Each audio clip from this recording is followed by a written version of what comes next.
आज दिवाळी बलिप्रतिपदा म्हणजेच पाडवा. आजचा दिवस पती पत्नीच्या प्रेमाचा, विश्वासाचा दिवस आहे.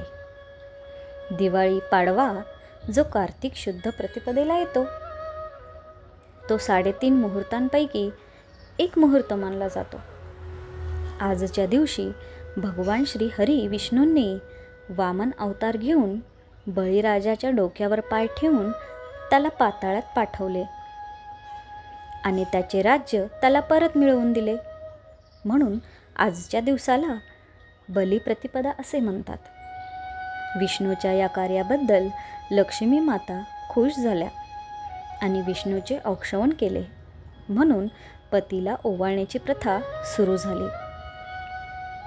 पतीला ओवाळताना दिव्यामुळे नकारात्मक ऊर्जा नष्ट होते आणि पतीभोवती सकारात्मक ऊर्जा प्राप्त होते.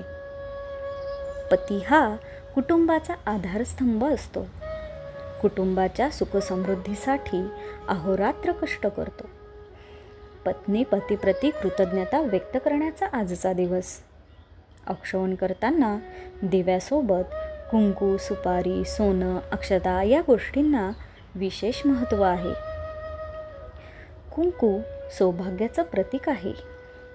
अक्षता हे अखंडत्वाचं प्रतीक आहे. सोनं हे समृद्धीचं प्रतीक आहे. सुपारी म्हणजे गणपती, विघ्नहर्ता, संकटे दूर करणारा.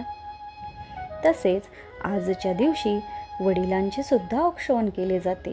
वडिलांच्या निरोगी दीर्घायुष्यासाठी प्रार्थना केली जाते. असे आजच्या दिवसाचे महत्त्व आहे. सर्वांना पाडव्याच्या हार्दिक शुभेच्छा.